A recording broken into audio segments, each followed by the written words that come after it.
Hello, Vikings fans. Welcome to channel Skol Nation Vikings Daily, your go-to source for news on the Minnesota Vikings. Today, we have an exciting discussion about potential defensive tackles the Vikings could acquire this summer. With training camp starting in just 12 days and the regular season kicking off in less than 9 weeks, the anticipation is building. As the team aims to improve from last season's 7-10 record, we're diving into 6 defensive tackle options that could bolster our roster. Stay tuned until the end to discover which player might be the most realistic addition. Before we dive into the details, let's take a moment to reflect on our 2023 defensive line performance. Last season, the Vikings' defensive tackles struggled to consistently pressure the quarterback and stop the run, which was a significant factor in our 7-10 record. Despite some standout efforts, the unit lacked depth and consistency. Heading into 2024, the expectations are high, and there's a clear need to upgrade our defensive front. Let's start with Dakan Su, a name that brings a lot of experience and talent to the table.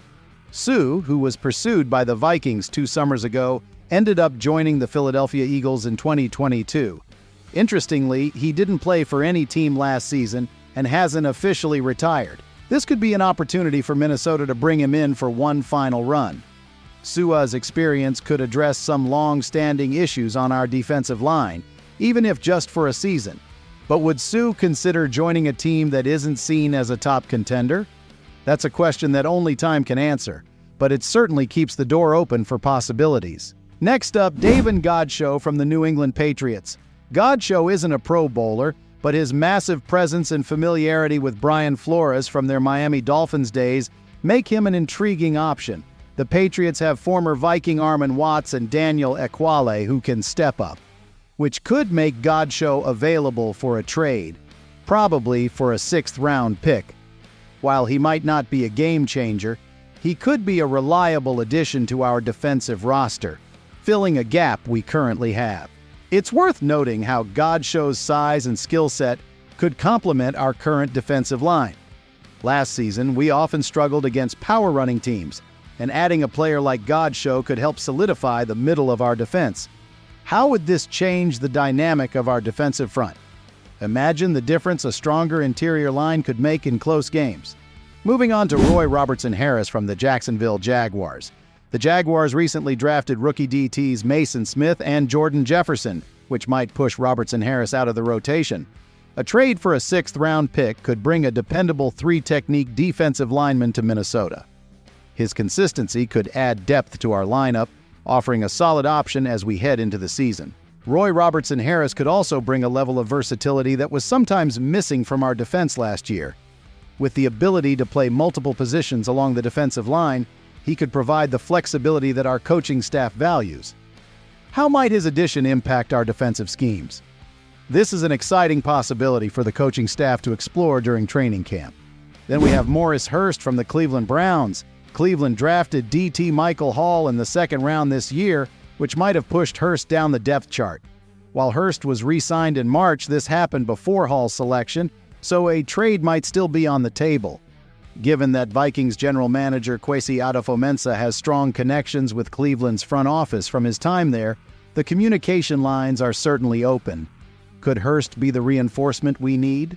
Hurst's previous performances have shown flashes of brilliance, and pairing him with our existing talent could elevate his game to new heights.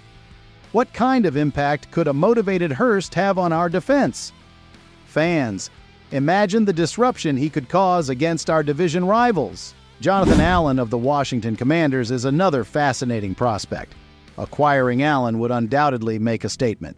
Although he had a quieter season last year, the 2-time Pro Bowler has no more guaranteed money on his current contract, making a trade feasible.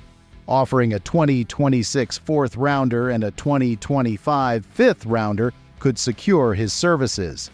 Allen's addition would be a significant boost to our defensive front, potentially redefining our defensive capabilities. Imagine a scenario where Jonathan Allen joins our defensive line. His ability to penetrate the offensive line and pressure the quarterback could transform our pass rush. How would this impact our overall defensive strategy? The possibilities are exciting, to say the least. And finally, the most realistic option might be Lyal Joseph. Yes, he's older, turning 36 in October, but Joseph's familiarity with Minnesota and his recent stints with the Eagles and Bills make him an interesting candidate. He wouldn't necessarily need to start, but could provide essential depth at nose tackle. ESPN's Kevin Seifert recently highlighted the importance of managing Harrison Phillips' playing time, mentioning that the Vikings hope to lessen his snap count in 2024. Joseph's presence could be the key to achieving that balance, bringing experience and stability to our defensive line. Lyal Joseph's return could bring a sense of nostalgia and a veteran presence that our young players could learn from. How would his leadership and experience influence our locker room dynamics? This could be an invaluable addition, not just on the field, but off it as well. As we gear up for an exciting season, these potential additions could play crucial roles in strengthening our defense. Each player brings unique strengths and possibilities, and it's up to the Vikings management to decide which move makes the most sense. Now, Vikings fans, we want to hear from you. Which defensive tackle do you think would be the best fit for our team? Leave your thoughts in the comments below, and don't forget to subscribe to Skol Nation Vikings Daily for more updates and in-depth analysis. Thank you for tuning in, Go Vikings!